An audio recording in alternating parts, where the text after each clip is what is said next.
हाँ जी स्टूडेंट, हमारी next video है। इस वीडियो में मतलब कि हम कवर करने की कोशिश करेंगे कि हमारे पास बजट डेफिसिट क्या होता है। ठीक है, तो बजट डेफिसिट के हमारे पास तीन पहलू होते हैं। पहला होता है रेवेन्यू डेफिसिट, दूसरा हमारे पास होता है फिस्कल डेफिसिट, थर्ड हमारे पास होता है प्राइमरी डेफिसिट।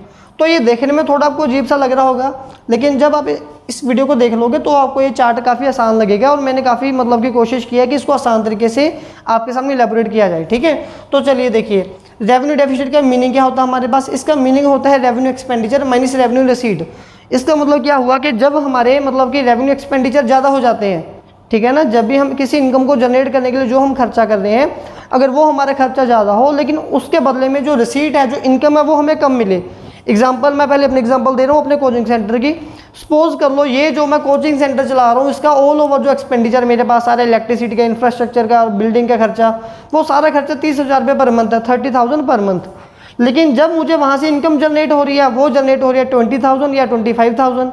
ठीक है, तो मतलब कि अभी भी लाम ला के मुझे 5-10 हज़ार का नुकसान हो रहा है। तो इसलिए मैं बोलूँगा कि मैं रेवेन्यू डेफिसिट कंडीशन में हूँ। या फिर एक प्रैक्टिकल एग्जांपल और दे रहा हूँ। जब मैं स्टूडेंट था तो मैं मतलब कि बस सरकारी बस में कॉलेज जाता था, ठीक है, पीआरटीसी बस। जब मैंने अपने कॉलेज से वापस आना तो उस बस में 50 लोगों की सीट होती है, 50 सीट्स होती हैं। लेकिन वहाँ पे फ्री होने की वजह से जो 150-200 स्टूडेंट आके बैठ जाते थे। तो जब इतने स्टूडेंट ही बस में आके बैठ के काफ़ी ज़्यादा भीड़ हो गई, तो जो प्राइवेट लोग हैं वो बस में बैठना पसंद नहीं करते थे। वो बोलते हैं कि अगर भाई हमने तो किराया देना, हम नेक्स्ट बस में चले जाएंगे, 5-10 मिनट लेट ही होंगे, इससे ज़्यादा क्या है। तो मेरा स्टॉपेज सबसे लास्ट वाला होता था।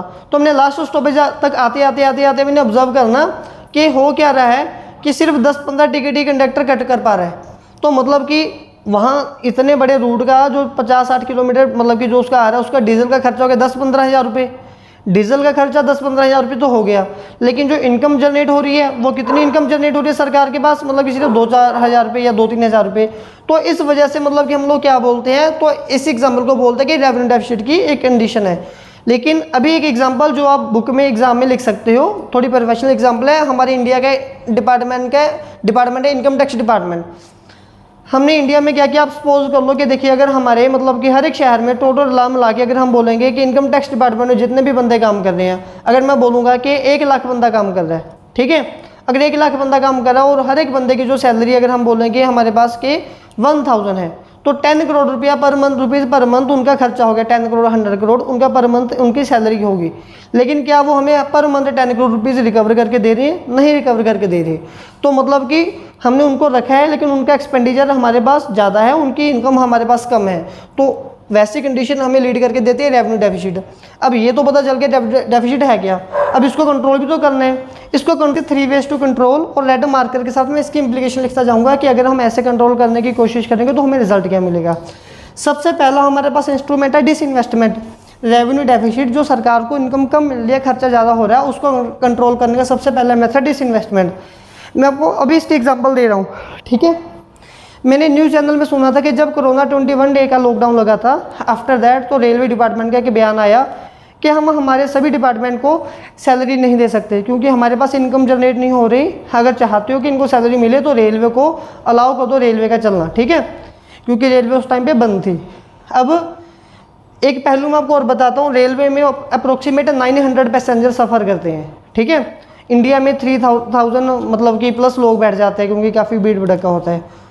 तो थोड़ी सी मतलब कि हमें अचानक वो परेशानी वाली बात नहीं लग रही कि जिस इंडिया में सबसे सेकंड लार्जेस्ट रेलवे डिपार्टमेंट है हमारे इंडिया का, और दूसरी बात जहाँ पर 900 की जगह 3000 लोग डेली सफ़र कर रहे हैं एक ट्रेन में, उससे भी ज़्यादा मतलब कि वन टाइम पे 3000 लोग 3000 प्लस सफ़र कर रहे हैं, वो रेलवे डिपार्टमेंट मतलब नुकसान में डेफिसिट में कैसे जा सकता है।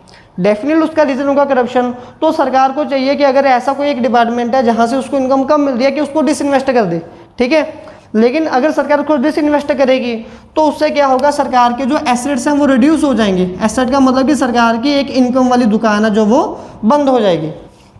दूसरा हमारे पास मेथड है बोरोइंग।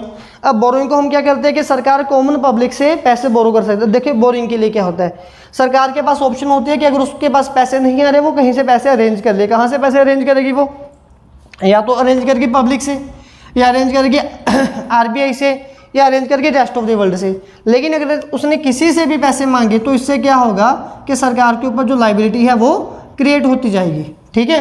तो मतलब कि सोल्यूशन तो है लेकिन ये परमानेंट सोल्यूशन नहीं है। थर्ड पॉइंट है कि अगर सरकार अपने एक्सपेंडिचर को कम कर देगी, अगर सरकार ने अपने एक्सपेंडिचर कम कर दिए तो उससे क्या होगा, फिर भी मतलब कि जो बर्डन है तो वो आम लोगों के ऊपर इंक्रीज़ होगा, ठीक है। तो इससे इन्फ्लेशनरी मतलब कि महंगाई जो है वो इंक्रीज़ हो सकती है। तो मतलब कि हमने ऑल ओवर ये जो 3 मेथड हैं वो वो पढ़े तो हैं कि इसके ये 3 इलाज हैं, ट्रीटमेंट है, लेकिन ये परमानेंट इलाज नहीं है, लेकिन इनसे ही हमें काम चलाना पड़ेगा, ठीक है। तो या फिर इससे पहले क्या कि पहले ही ध्यान रखो कि हम इस सिचुएशन में ना पड़े। तो चलिए अभी तक फिलहाल हमने फर्स्ट में क्या पढ़ा है, रेवेन्यू डेफिसिट पढ़ा। इसका मीनिंग पढ़ा था कि जब सरकारी खर्चे रेवेन्यू एक्सपेंडिचर ज़्यादा हो, रेवेन्यू रिसीट कम हो, तो उस टाइम पे हम बोलते हैं कि हम रेवेन्यू डेफिसिट में है। एग्जांपल है इनकम टैक्स डिपार्टमेंट या रेलवे डिपार्टमेंट। इसके बाद इसके 3 वेज टू कंट्रोल, हम इसको कैसे कंट्रोल कर सकते हैं। कंट्रोल करने के लिए या तो आप डिसइन्वेस्ट कर दो, अपने शेयर वापस ले लो जहाँ से आपको नुकसान हो रहा है, जैसे कि अभी इंडिया ने रिसेंटली रेलवे को डिसइन्वेस्ट किया है, या बोरोइंग आप rest of the world common public या फिर हमारे आरबीआई से पैसे उधार ले लो, लेकिन उससे आपके ऊपर लाइबिलिटी क्रिएट होगी। या फिर आप एक्सपेंडिचर अपने कम कर दो। जब देखिए मार्केट में खर्चा होना जरूरी है, अगर सरकार खर्चा नहीं करेगी तो आम लोग खर्चा करेंगे, अगर आम लोग खर्चा प्रोड्यूसर खर्चा करेगा तो महंगाई होगी, रेट इंक्रीज होंगी, ठीक है। तो चलिए ये तो थी फर्स्ट टाइप। अब दूसरा पहलू क्या होता है हमारे पास बजट डेफिसिट का, उसके में आता है फिस्कल डेफिसिट। अब ये इससे थोड़ा सा कम है, ठीक है। फिस्कल डेफिसिट में क्या आता है, इसमें फॉर्मूला इसका सेम ही है कि total expenditure minus total revenue, बस इसमें हम बोरिंग को इंक्लूड नहीं करते। मैं एग्जांपल समझा रहा हूँ इसकी भी, ठीक है। पहले आपके ऊपर प्रैक्टिकल एग्जांपल दे रहा हूँ। सपोज कर लो कि आपने किसी फंक्शन पे जाना है और आप या फिर आपने कोई मोबाइल कोई बाइक वगैरह परचेज करनी है अपने पैसों से। अब वो बाइक है 80,000 की, 80,000 रुपये की, और आपके पास थे 30,000 रुपये। 30,000 के बाद आपने क्या किया, आपने 20,000 रुपये अपने किसी फ्रेंड से अरेंज करवा लिए, तो अभी भी पैसे पूरे नहीं हो रहे। फिर आप क्या करोगे, आप अपने पेरेंट्स को बताओगे, तो आपके पेरेंट्स से पूछेंगे हाँ जी बताओ आपके पास कितने पैसे कम हैं। तो बाइक कितने की थी, 80 की, ठीक है। 80,000 की बाइक है, 30,000 आपके खुद के थे, 20,000 आपने बोरिंग कर ली, और अभी आपके पास होगी 50,000। तो आप बोलोगे कि पापा मेरे पास 30,000 रुपीज़ कम है। आप ऐसा नहीं बोलोगे, क्योंकि अगर आपने 30,000 रुपये कम बोल दिए तो ये 20,000 कौन सा आपके हैं। आप बोलोगे कि मेरे पास तो बस 30,000 रुपये हैं, वो 20,000 आपके थोड़ा ना, वो तो किसी और के थे, वो आपने रिटर्न भी करने हैं। तो आपके पेरेंट्स उसके हिसाब से फिर आपको सोल्यूशन करके देंगे, 50,000 वो आपको खुद पे कर देंगे। तो मतलब कि इसमें हम ये देखते हैं कि हमारे एक्चुअली हम कितने लॉस में हैं। कभी कभार जो पैसे आपके पास होते हैं वो एक्चुअली आपके नहीं होते, वो फ्यूचर में ज़्यादा करके आपको रिटर्न करने पड़ते हैं, इसीलिए हम इसमें बोरिंग को इंक्लूड नहीं करते, ठीक है। तो अभी हमारे पास फिस्कल डेफिसिट का मीनिंग क्या हुआ, total expenditure minus total revenue, इसमें बोरिंग इंक्लूडेड नहीं है। इसको सेट करने के लिए हमें फाइनेंशियल सिस्टम के पास जाना पड़ता है, और इसकी इंप्लीकेशन क्या है हमारे पास। सबसे पहले इंप्लीकेशन है डेट ट्रैप। अब देखिए जब आपके पास पैसे नहीं जाता आ रहे और आप किसी दूसरे देश से, मतलब कि ये तो चलो आपने अपने फादर से ले लिए, सरकार की थोड़ा ना कोई फादर है, तो सरकार जिससे भी पैसे उधार लेगी तो उधार ही लेगी, उसको उसका रेट ऑफ इंटरेस्ट पे करना पड़ेगा। तो मतलब कि जब सरकार ने किसी से पैसे उधार लिए तो उसको रेट ऑफ इंटरेस्ट पे करना पड़ गया। अब पहले ही हमारे एक्सपेंडिचर ज़्यादा है, इनकम कम है, अब नेक्स्ट टाइम एक्सपेंडिचर और भी इंक्रीज़ हो गए, क्योंकि अब आपको एक ब्याज पे करना है, नेक्स्ट मंथ और भी ज़्यादा पे हो गए क्योंकि सेकंड टाइम फिर से बोरिंग ली। तो अभी हम क्या करते हैं कि हम डेट ट्रैप में बार बार फंसते जाएंगे। दूसरी इंप्लीकेशन हमारे पास आती है इन्फ्लेशन। इन्फ्लेशन कैसी होती है, जब आप देखिए आपने क्या किया, आपकी फर्स्ट इनकम है 2,000 और आपके खर्चे हैं 5,000, ये है रेवेन्यू, ये है एक्सपेंडिचर, और आप क्या करोगे 3,000 रुपीज़ आपने बोरिंग कर दी। अब ये जो बोरिंग है आप नेक्स्ट मंथ तो आप वापस करोगे ही नहीं, आप इसके इंटरेस्ट पे करोगे, 500 रुपये आपने इंटरेस्ट पे करना है। नेक्स्ट मंथ इनकम फिर से 2,000 है, लेकिन जो खर्चे हैं आपके वो 5.5 के 5500 रुपये के आपके खर्चे हो गए। तो अभी आपको कितनी बोरिंग करनी पड़ेगी, 3,500, ठीक है। नेक्स्ट टाइम पे इनकम फिर से उतनी है, क्योंकि ये इंटरेस्ट बढ़ता जा रहा है। इनकम तो आप लोग कहीं से भी जनरेट नहीं कर रहे हम लोग, ठीक है।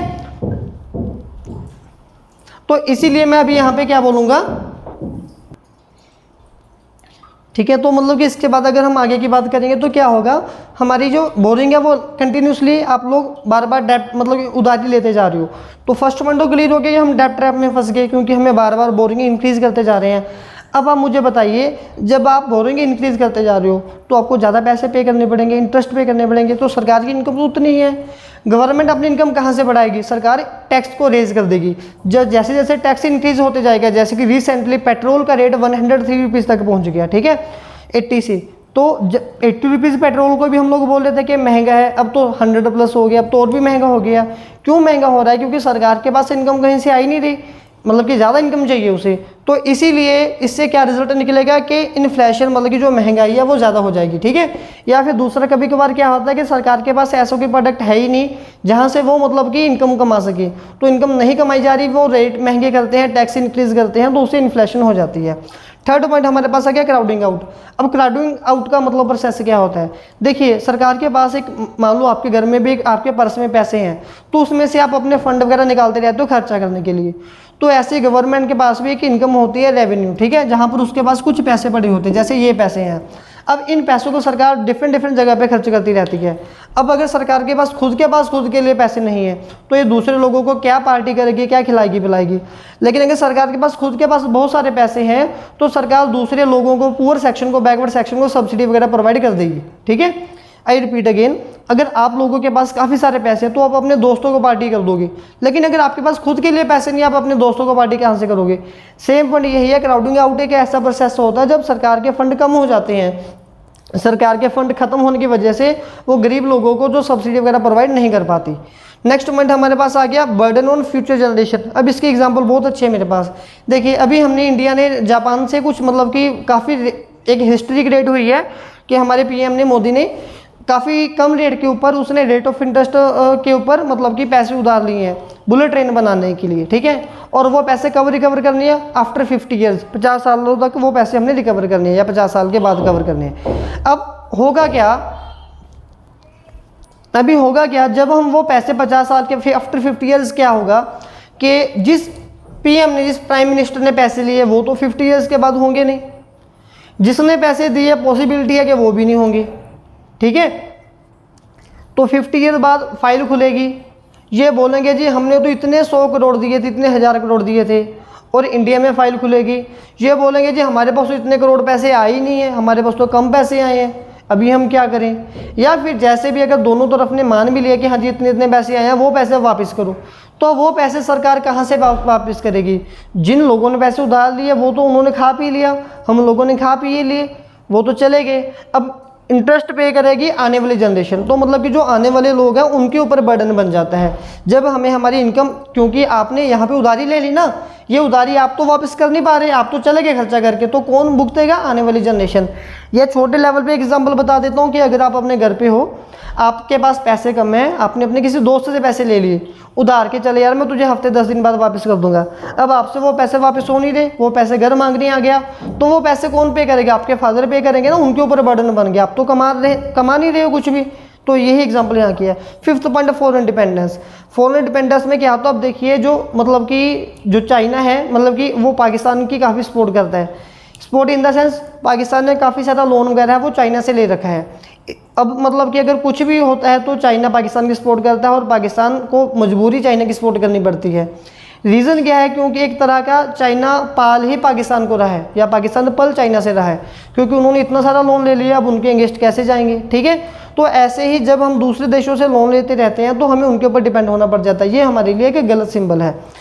थर्ड पॉइंट जो हमारे पास थर्ड कैटेगरी है, दैट इज प्राइमरी डेफिसिट। ये बहुत आसान और बहुत छोटी है, और इससे रिलेटेड हमें कभी कभार पेपर एग्जाम में कुछ क्वेश्चन वगैरह न्यूमेरिकल भी आ जाते हैं। इसको बड़े ध्यान से समझना, इसको समझने के लिए ये दोनों आने चाहिए, ठीक है।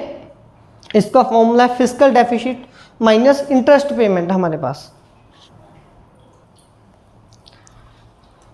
तो इसका formula fiscal deficit minus interest payment, ठीक है। अब इसको बड़े ध्यान से समझना, ये होता क्या है? फिस्कल डेफिसिट मतलब कि हम लोग कितने नुकसान में हैं जहाँ पे हमने बोरिंग को नहीं ऐड किया हुआ, ठीक है।